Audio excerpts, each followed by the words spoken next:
Industry Podcast, and I'm David Anjarib. Let's dig in.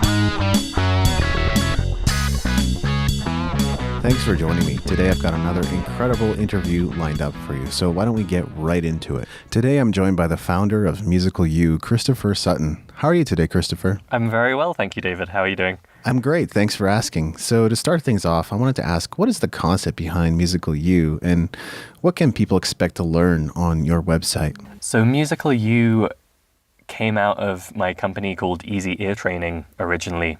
And the genesis was really on this topic of ear training and how do you get a good ear for music. And the reason for that was really I looked around and I knew how powerful ear training can be for musicians, but all of the traditional methods were really boring and really theory-based. And so I started my company in 2009 to try and leverage technology to make it fun and easy for people to get a good ear for music. And for the first few years, we were really focused on that idea of ear training and giving people good exercises to do. But more and more, I realized it's part of so much bigger a picture. And so with Musical You, we're really talking more about musicality in general. And ear training is a big part of that, but it's kind of the means to an end. And the end is, how can I become the kind of creative, versatile, confident musician that I was probably dreaming of when I picked up my instrument, but maybe got lost along the way. And so what we do is help musicians fill in those kind of soft skills and inner skills, like, can you recognize notes by ear? Do you have a good sense of rhythm? Do you have the confidence to get up on stage and perform? And, you know, leaving aside the instrument technique, can we turn you into the kind of musician you dreamed of being? All right, so ear training is mentioned a few different places on your website, so it seems like it's something pretty important, also part of your musical journey. So talk about that a bit. Yeah, so ear training is probably 70% of what we teach at Musical You, and it is such a valuable thing. But it's a tricky one because the phrase ear training comes with a lot of baggage. So a lot of musicians haven't even heard of it, and so you then need to explain what is ear training and how can it help. And those who have heard of it have typically learned it in a frustrating way, so they might have just studied up for the oral skills section of an exam they were taking, or they might have tried an ear training app and found it quite difficult and frustrating, so they decided it wasn't for them. And so we're a bit careful how much we use that phrase these days, just because what musicians actually care about is, you know, learning to play by ear, learning to improvise, learning to write songs, that kind of creative, fun experience in music. And ear training is just the tool to get them there.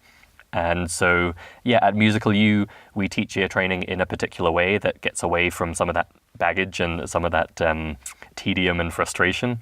Absolutely, yeah, because depending on how the material is presented, it could either be boring or hard to understand. So it's really good when it's something that's a little bit simpler and helps musicians get to where they want to be in that capacity.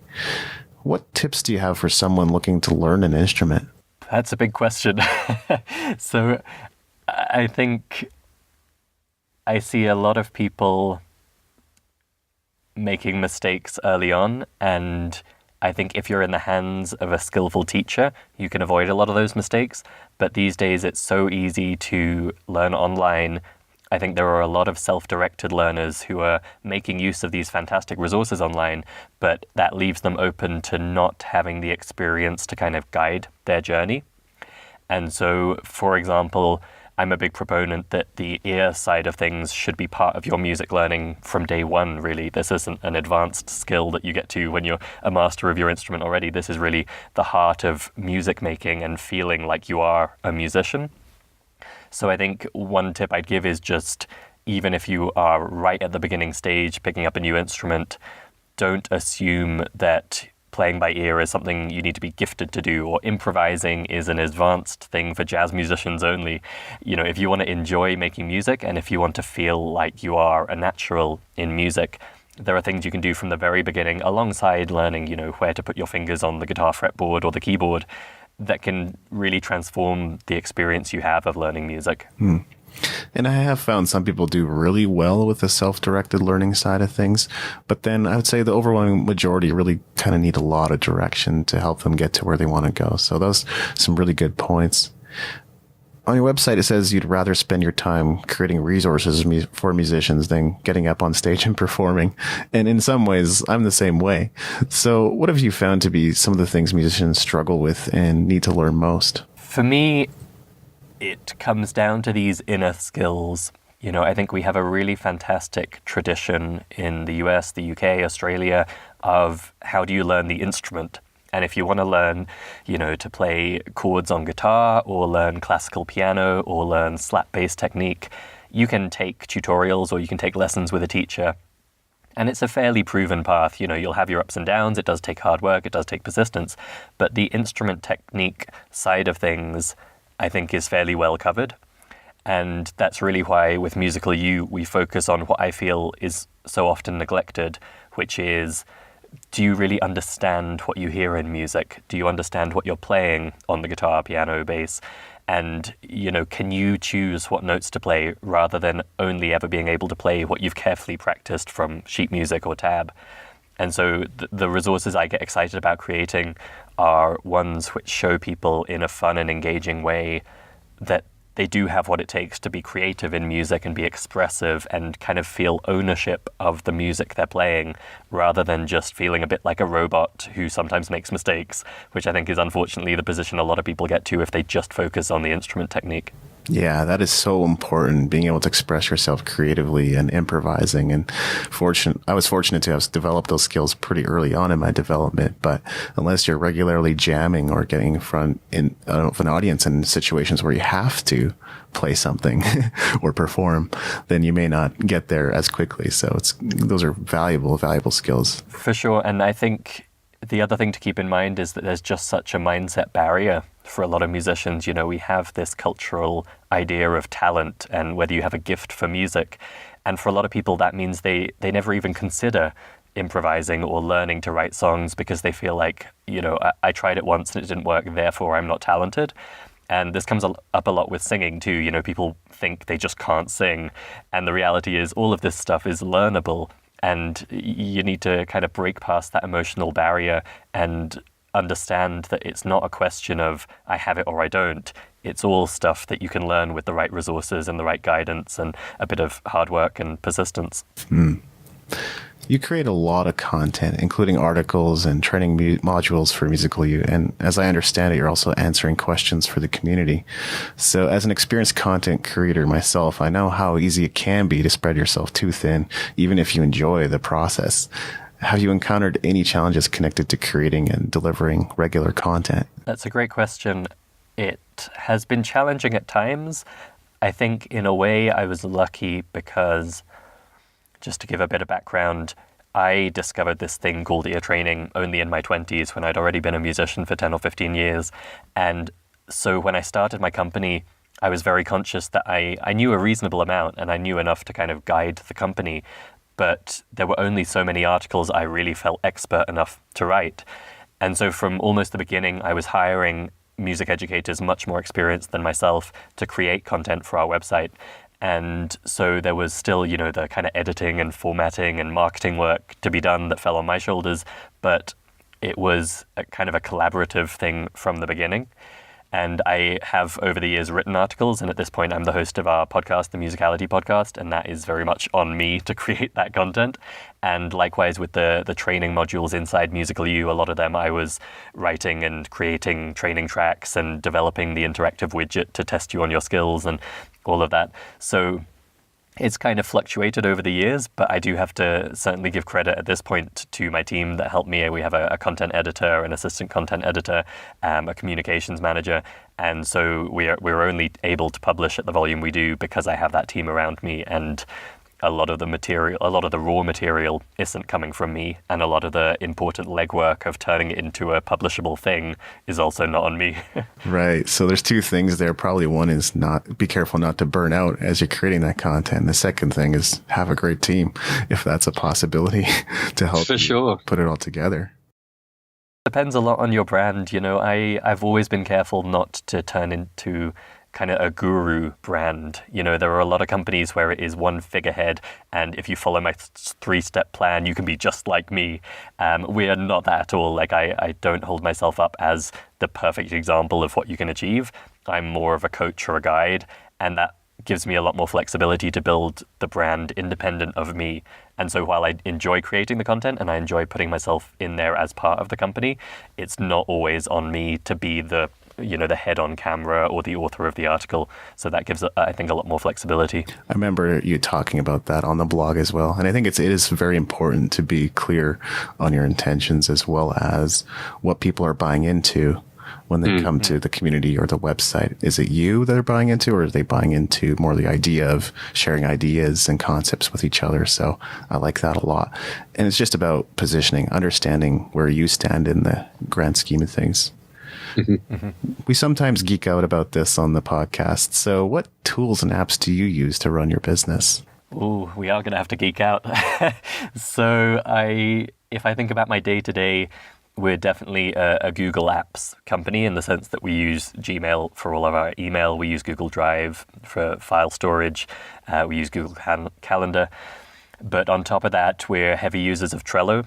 So that content calendar we publish 5 times a week, and all of that is managed on a Trello board where we go from kind of raw idea through to first draft article, through to edited article, through to formatted, through to published, through to promoted.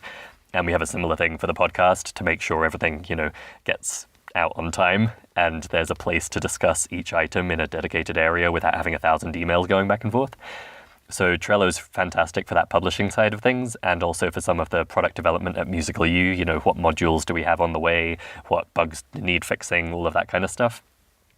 Aside from those two, I guess Slack would be the next big one. So at this point, our team is 6 people, and I realized at some point last year when we were kind of growing past the 2 or 3 people mark that you really need to be conscious of developing a company culture of some kind. And I don't mean that in the sense of, having a formal document stating how the company behaves and how to communicate. I just mean in the sense that it's easy with a remote team to feel quite isolated.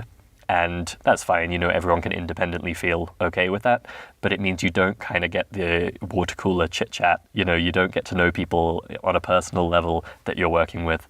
And for us, Slack is really fantastic for that because it means we have one place we can chat. We can chat about work stuff, we can chat about non-work stuff, and that just, I think it lets us all feel like we're part of a team rather than all just doing a job. I've probably talked to a dozen or a couple dozen business owners that talked about Trello and using it as their content sort of scheduling tool or content workflow tool, which is cool. I think as a small team, in my case, we don't have utility for it just yet, but we'll get there. You might be surprised. I was using Trello to manage our content calendar when it was just me and a part-time person doing the formatting. And I'm not sure they were even looking at Trello, but just for me to keep track of that pipeline, it was really valuable because I think for us, the critical thing is you can toggle between just lists of cards and a calendar view. So once you put a due date on a card, it appears on the calendar view. And that just means you have those 2 views. You have when are things going to happen and what stage are they at. And even just for my own sake, keeping track of things, I found it really valuable. Okay, it's worth another look then. On your blog, you have a great post about the Dynamite Circle. And I would encourage any entrepreneurs listening to this to go and read it. But talk about how the Dynamite Circle benefited you. And for those listening who've never heard of it, what is it? Sure. So entrepreneurial life can be quite lonely, as I'm sure you've experienced yourself and some of our listeners here on the New Music Industry podcast have. And I think it's particularly tricky when you're a bootstrapped entrepreneur. So what I found was I was living in London, I was making ends meet with my company, and that's not that easy to do in London. It's not a low cost of living, but I was getting by. But what I found was when I tried to connect with other entrepreneurs in person, I'd go to these meetup events where it was all kind of ridiculously, it was kind of the Silicon Valley model of startups, and everyone had in mind, I'm going to come up with an idea, then I'm going to run around and pitch for funding, and maybe some angels will invest or some VCs will invest, and then I can do my thing. And it was either that or it was hobbyists who kind of had a cool thing, but they didn't have any interest or ideas about how to monetize it and actually make a living with it. And so I found it a bit frustrating because I'm actually not naturally someone who really needs that personal connection all that much. I'm an introvert. I'm happy to just do my own thing. But when you're at that early stage and you've got a lot of self-doubt and you've got a lot of kind of mindset stuff to work through with the ups and downs of being an entrepreneur and running your own business, I definitely wanted to talk to some people who had made it work or at least were going through the same thing I was once in a while. And so the Dynamite Circle is an online community, but what's most notable about it maybe is that it is very much, not necessarily bootstrapped, but very much kind of self-funded entrepreneurs who are doing their own location-independent businesses, which for the most part means an online business, a website, might be selling info products, might be selling consultancy services, might be doing e-commerce on Amazon. But the point is, it's a community that combines that kind of business with traveling the world. And I learned about it through their podcast. There's a podcast called The Tropical MBA, and it's changed a bit. In the last year or two, it's turned into more of a highly produced NPR-style storytelling podcast, which is fantastic. But just to give the context, it started out with these two guys, Dan and Ian, basically just sharing their entrepreneurial journey as they sold cat furniture online. And so you got to, that for me at the time really gave me that connection, because other podcasts like Mixergy, for example, is huge and they get amazing guests and really great conversations. But again, it's that kind of VC massive model that I just found hard to relate to. Whereas the Tropical MBA, it was talking about, how do you do SEO? How do you experiment with AdWords to see if it's right for your business? How do you learn to write marketing copy that's effective and not sleazy? All of those things that I was dealing with day to day, I actually had someone to listen to on the subject, and that was great. And what I realized gradually, because they're not very prominent about promoting it, but eventually I discovered they have an online community called the Dynamite Circle, or the DC. And it's basically forums. Like, there's not a lot more to it in terms of the website, but it is forums packed with around 1,000 entrepreneurs at varying stages. There've been multi-million-dollar exits, but there are also people who are paying the bills and trying to get into six figures. But all of this kind of internet business, location independent type. And suddenly I found even if only online, I was able to surround myself with the people who were going through what I was going through. And so then, getting into weekly masterminds and having one-on-one calls with people, I felt like I had finally found a place where I could relate to the people and learn things and have a bit of company on that entrepreneurial roller coaster. Mm-hmm. I've listened to that podcast quite a bit myself. I don't listen to as many podcasts these days as much as I love the medium. I think I've absorbed a lot of information at this point, and it's either like taking action on it or kind of discarding it as not being totally relevant to my situation or where I am right now. But that was one that I enjoyed a lot, and I always heard them talk about the DC, right? I was like, okay, that's cool. Online community for entrepreneurs, just like you said, a place where maybe not the misfits, but people who are approaching it a little bit differently or thinking about it differently can go to meet and talk about it, which I think is incredible. And you talked about loneliness, which I have other entrepreneurial friends in my life, and we talk regularly, and it seems like almost a weekly discussion on loneliness comes up. But, I'm kind of sitting there going, at least we have each other, we have kind of a support group. Absolutely. And, yeah. If you want to build a business, and this is a question that will come up a bit later, but you kind of need to prioritize certain things in your life over others if you want to move that thing forward. So what other resources or tools have you found helpful in building your business? I would have to give huge credit to podcasts. I think I've heard it said that there isn't a university for entrepreneurship, or at least there isn't an effective course for learning it, and it's not something we get taught in schools. And you can certainly learn from books, and I'm a big reader too. But for me, if what you need to know is a mix of kind of tactical and strategic and mindset, and you're also craving that connection with other people who are in the same experience you are, because for most of us, I think our friends and family in real life probably aren't really immersed in that. I think you're very lucky to have friends who are entrepreneurial. But I think for me, certainly, there's very few people in my friends and family before I joined the DC who were at all oriented in that way. So for me, podcasts provide that. They provide the tactics, what's the latest in Facebook ads. They provide the strategy, like the story of how one guy grew his business from his basement into a, 6-figure or a 7-figure company. And they provide the mindset of, what's normal. Is it normal to wake up most days feeling a bit crappy about where your business is at? Or is that a real sign for concern?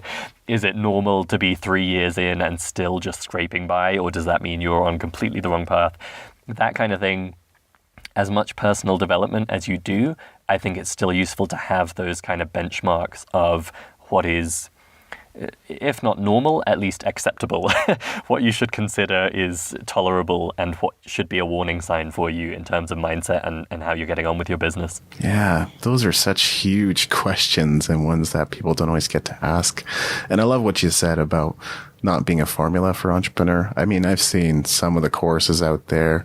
I used to be a theater technician at a university, so I saw some entrepreneurial sort of things going on. And I looked at it and I said, but they're not thinking about expenses. How come they're being taught to like build a business where they don't even consider their own time? So there's just so many things out there, and it's not easy to navigate when, in a way, entrepreneurship can't be taught. You kind of have to go and do it to learn it. So it's funny that there's, business has been around as long as humans have, but the traditional model is so irrelevant in a lot of ways. So yes, you can go get an MBA, and yes, you can study how to, grow a business with funding. And yes, you can follow the kind of Silicon Valley path of kind of ideation and pitching and fundraising and then developing. Or you can do a very traditional brick and mortar business where you're going to open a bakery and you kind of know how a bakery works. You're not going to experience the same probably inner angst on a daily basis that you do if you're doing something completely new and innovative. So there is all of that tradition. And for me, it definitely took a few years to really feel okay with the fact that I wasn't learning from that and I wasn't doing it the traditional way, because until you've really studied that stuff, I think it's easy to have a chip on your shoulder that, oh, I don't have an MBA and I don't really understand a P&L yet, so should I really be running a business? And the reality is, internet business and the modern kind of tech-oriented, or at least internet leveraging business, is so different from those traditional approaches. And if you're bootstrapping, it's so different from fundraising, and it's so different from the kind of friends and family giving you some money to get started approach. I think for me, podcasts, and in the last few years, more and more books, are really the only place that truly represent what that kind of business is like. Mm-hmm. Great point. Anyone who listens to my podcast knows I'm not one to dodge the difficult questions. On your blog, you talk about 2012 being a bit of a roller coaster ride. Now, I remember 2011 being a rough year for me also, so I think I get a sense of where you're coming from. But talk about that experience and what you learned from it. Wow, it's unnerving that you've read my personal blog. I've written a lot for my company about musicality, and I've been on a few podcasts talking about the entrepreneurship side, but I kind of assume no one reads my personal blog.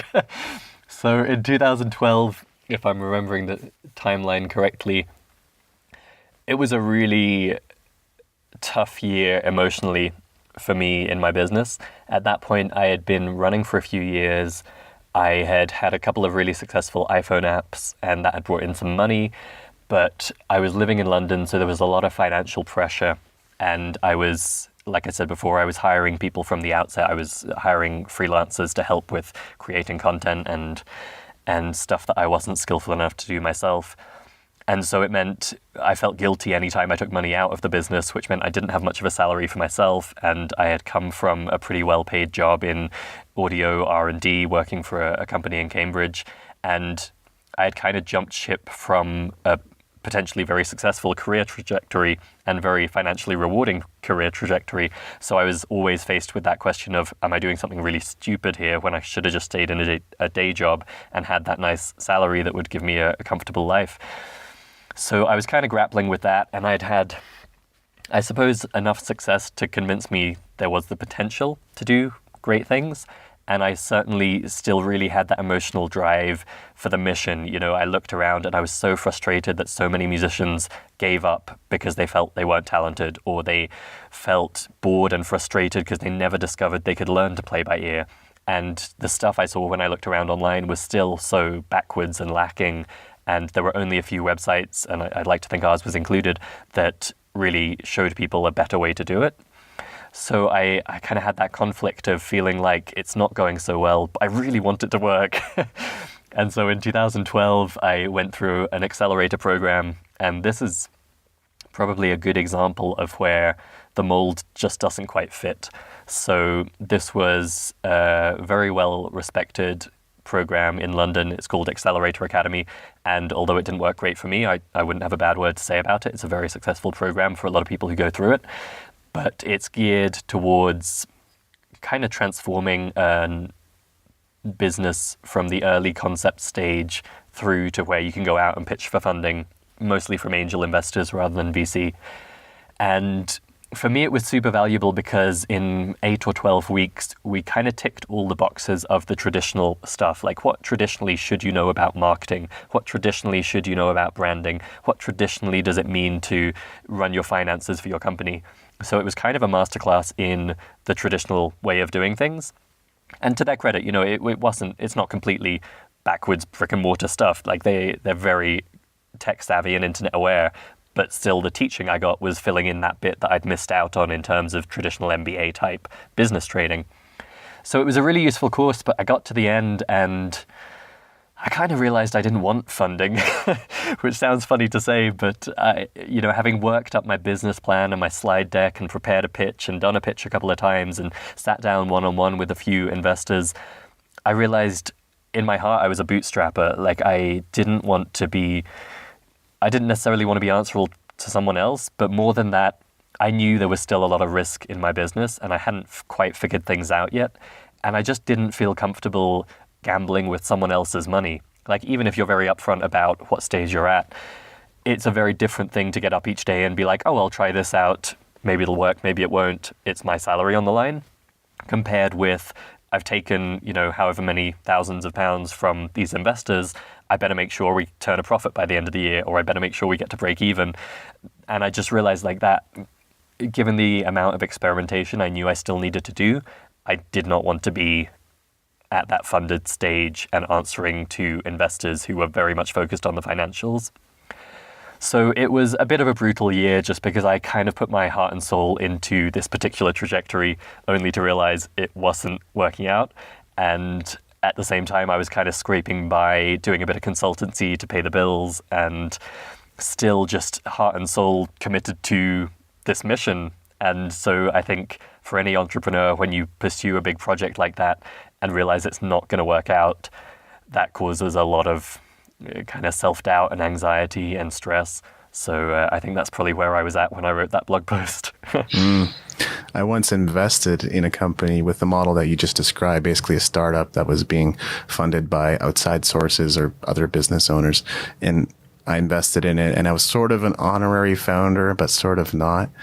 In retrospect, I really wished we would have bootstrapped. Not that it was my decision, but if it was, that's what we would have done, because we took a lot of money, wasted it, and didn't really get anywhere with that business. So it was kind of painful in the end.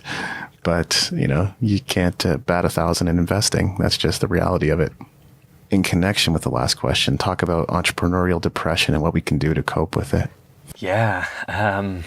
Well, I'm going to assume that our listeners are somewhat in the same boat as us, in that whatever type of musician they are trying to build a business around it, whether that is through teaching or developing courses or being a successful recording artist or a session musician. They're taking on that kind of entrepreneurial responsibility that says, I'm not going to expect anyone else to guarantee to pay my bills. I'm going to take responsibility for that, and I am going to find ways to deliver enough value that I get enough money that I can cover my own living costs. Assuming that, I think probably a lot of our listeners have encountered this question of depression or low mood, and I'm always a little bit careful to use the word depression just because there is clinical depression, and I think although opinions vary about where to draw the line, I don't want to give the impression that I'm a clinical psychologist and very expert on this. I have only the experience for myself of having severe low mood and what I would informally call depression for periods. And it was surprising to me because I had not really experienced this previously, through school and university. Life was kind of on a steady course. And of course I was working hard and there were challenges and ups and downs, but my mood was fairly stable looking back. Like, I was sometimes happy, sometimes not so happy, but that was about that. But once I got into entrepreneurship and phased out of my day job to focus full time on it and had that responsibility of paying the bills and making decisions that no one else was going to check for me, and sometimes really big decisions like what product are we going to develop or what's our marketing going to be for this year, things that can change your salary from £10,000 a month to £0 a month. Faced with that kind of question, I think it just amplifies the ups and downs that maybe I was naturally prone to. But for me, what it looked like in practice was just, I would have a week or two, not normally longer, but like I might have a week where I just felt really rubbish about my life and my business, and I felt like nothing was going right, and I couldn't really see a way out of it, and I could try and talk myself out of it and talk about the possibilities, but just emotionally and physically, I was feeling really rubbish. And as you would well know, David, it's incredibly hard to get up in the morning, feel like that, and then be an effective business person. And doubly so if you're creative, if you're trying to write an article or write a song and you're trying to put something new out there into the world, and that's how you're feeling, it's incredibly hard. And of course, that's just a vicious circle that, goes round and round, and then you feel low self-worth because you're not getting anything done. And so that's kind of where I was at. And certainly in 2012, that's kind of something I was coping with periodically. And they say that for entrepreneurs, the highs are much higher and the lows are much lower. And that's definitely been my experience. I also had weeks where, I'd have a great successful product launch or something, and I felt fantastic, and I felt such faith and confidence that the business was working out and I made the right decision. And then, 2 weeks later, something happens that totally scuppers my confidence and I have a really low week.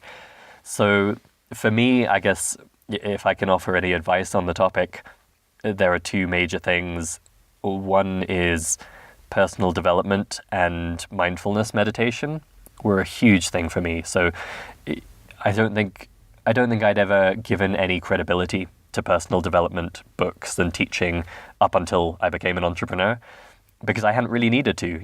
I had my friends and family around me. I was on a career path. I kind of just did what I was expected to do each day.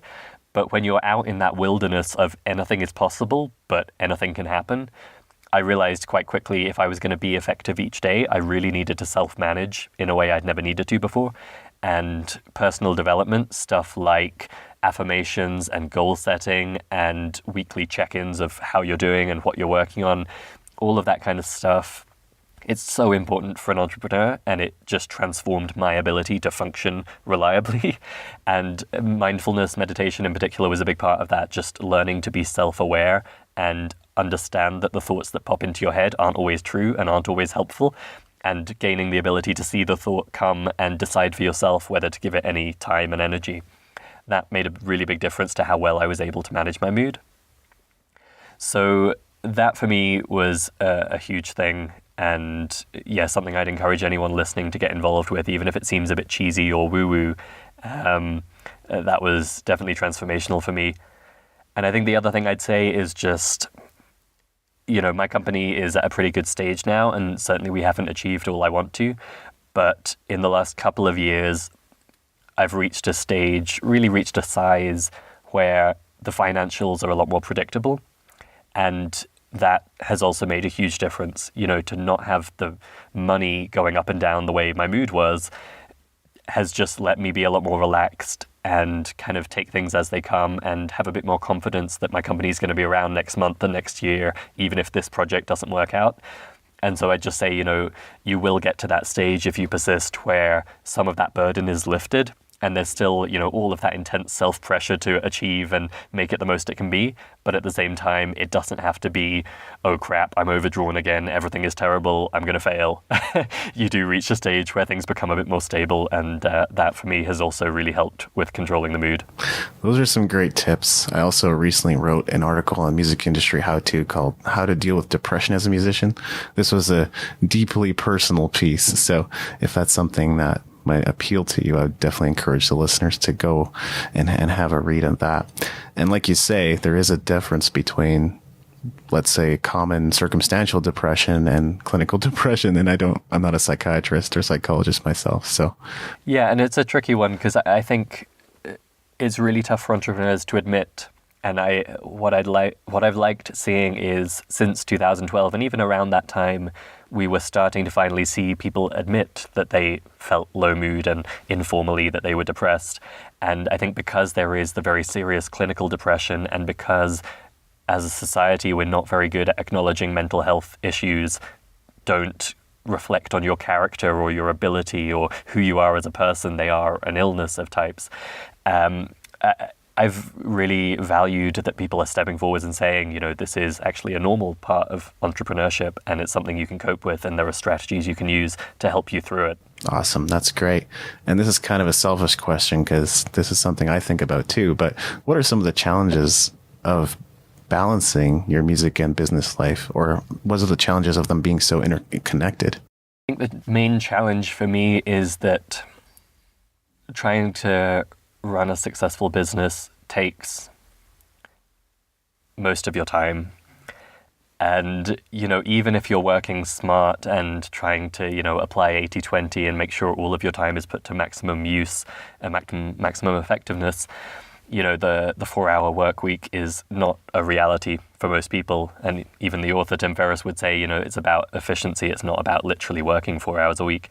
And so for me, it's been a challenge because on the one hand, I love music and I love learning music and I always want to improve my own skills, but I have a business to run. I have a family that I want to spend time with, and those are my top 2 priorities. And music, you know, insofar as it is something separate from my business, is number 3 for me. And fortunately, my business is music related, and so I get a lot of ear training, I get a lot of music chat, I get a lot of chance to play an instrument or try something out as part of my genuine work. But in terms of, you know, sitting down for an hour and really getting better at my instrument, or in terms of really pursuing playing in a group or something like that, it's just not something I can realistically fit in at this stage of my business. Yeah, absolutely. This is a conversation I've been having over the course of this summer because I realized that some people I know and some friends and entrepreneurs don't necessarily guard their time quite as closely as I do. And we got to these conversations about our inner circle. So how closely do you guard your inner circle? How careful are you about the people you regularly interact with and draw from? Even as an introvert, I know that's still an important thing. More and more, I guess, is the short answer. So certainly 2009, when I started my company, I was in very much the standard cultural model of I have friends, I have family. If someone invites me out, I'll go out. I'll probably go out a few times a week. I'll spend my free time watching TV and doing relaxing things. And in my day job, I'll do my work. And as soon as you make that shift to entrepreneurism and taking responsibility for your own success in life, like fully taking responsibility for that, you do have to start to question, well, there's only so many hours in the day. What do I truly care about and what's really going to get me to the life I want to have? And that is socially very difficult. You know, at that podcast we mentioned, there have been a couple of good episodes of the Tropical MBA talking about this. And, you know, it's not easy to say to one of your high school friends, actually, I'm not going to come to your kid's birthday party. But if you know that you can do 5 hours work in that time and that might have a transformative effect on your business success in the next few months, you kind of have to prioritize that if your business is truly what you want to succeed with. And so socially, it creates a lot of tension. And I think, thankfully, I have not been an extroverted person who is kind of the life of the party at every party. And so it was relatively easy for me to just kind of tone down my social activity when we were living in London. And then I kind of cheated by moving abroad, and we were living in Ecuador for a little while, my wife and I. And, you know, there I didn't have friends and I didn't have a social scene. And you know, culturally we have such baggage. Like I literally right now, I feel really guilty saying it, but I didn't have to see anyone. You know, I could just focus on my work, and I had time with my wife in the evenings, and that was enough for me for a year or two there. And it was so much easier to focus when I didn't have those expectations around me, and I was able to 100% choose who am I going to talk to online in this case, and who is in the same mindset I am, so that when we have a conversation, it's not just general chit-chat and, you know, what restaurant did you go to lately, and let's make conversation for the sake of hanging out socially. It's let's talk about the 3 things that are really important to you right now and see if we can help with them. You know, it's more masterminding and one-on-one calls with people who, like me, were really driven to achieve a particular thing. And, you know, that makes me sound super anal and A-type and antisocial, and I'm sorry for that because I'm not. But at the same time, you know, if you want to have as much success as is possible with your business or with your creative projects, you do have to be quite honest with yourself about what matters most, what are you going to prioritize, and what can you get away with saying no to. So true. This is connected to something you hinted at already, but as a business owner, we know we have to prioritize our businesses. So what's one thing you wish you could spend more time on that you feel is being neglected in your life right now? Number one would definitely be music. So I'm at a fairly sustainable stage with my business in terms of priorities. So I have a wife and I have a young daughter, and I've moved to actually taking a day off each week, which is a big change for me in the last few years.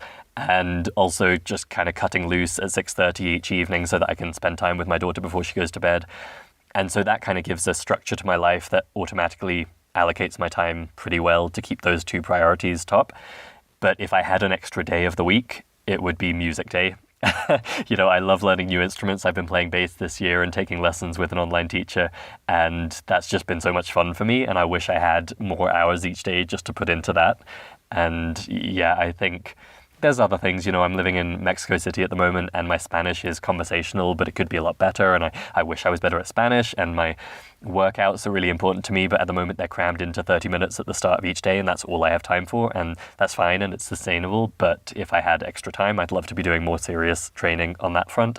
And, if I lived in an ideal world, I'd love to be able to spend more time with my family and my nieces and nephews.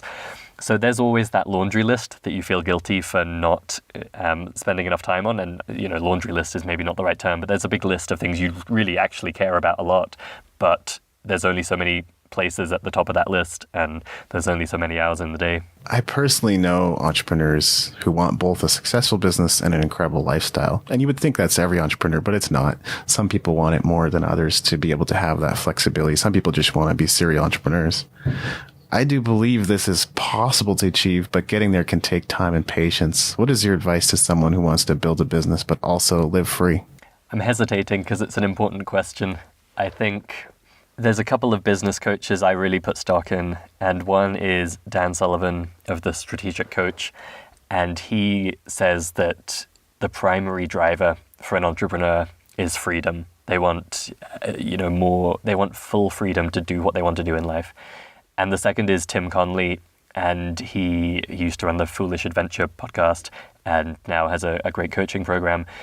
He has a framework of 3 freedoms: time, income, and mobility. And so he very much is teaching that same thing. What you're trying to achieve through your business is almost certainly freedom in one or more of those dimensions. You want enough money to spend on what you want to spend. You want enough time. You want the ability to manage your own time, and you want to be able to go where you want to go when you want to go there. So that definitely rings true for me. And I think, as you say, it takes time and patience to get to ultimate freedom. But I think what I'd say is it probably doesn't take as much time as you might imagine. And so for me, moving abroad is a good example of that. It's not something everyone wants to do, but it does show how once you are your own boss and once you're paying your bills, you can totally transplant yourself, if you have an internet-based business, to a different place and have total freedom of location. You can also wake up when you want, and as long as you get the work done, your hours are your own. You choose what to spend them on. You choose which hours are going to be work hours, which days are going to be work days. And so almost from the beginning, you have that freedom of time. And of course, like Spider-Man, with great power comes great responsibility. You immediately feel that pressure to spend every hour as well as it can possibly be spent. But you do ultimately have that freedom to decide for yourself where to draw the line. So I think, the ultimate free lifestyle where you can live on a beach, do 4 hours work a day and spend whatever money you want to do is attainable, and it will take time. But for me, it doesn't really matter, because actually as an entrepreneur, you have incredible freedom from day one, and you can increase that over time as your business grows and becomes more successful. That's a wonderful perspective. I love that. And one more thing about mindset. I believe that your competitors in business aren't really your competitors, but your partners. Based on things you've talked about on your blog, you seem to share that belief. What does it mean to have an abundance mindset? I think this is something that has also been really powerful for me in my journey as an entrepreneur, and something I think I would credit the Tropical MBA and that kind of personal development work with. It's something that sounds very woo-woo when you hear it. Think abundantly, everything's wonderful, no problems, no shortages. It's easy to dismiss. But fundamentally, what it boils down to is truly believing that it's not a zero-sum game. The competition is a great example of that, where when you start out in business, you can feel very threatened by other people in your market or other people you feel are competing with you.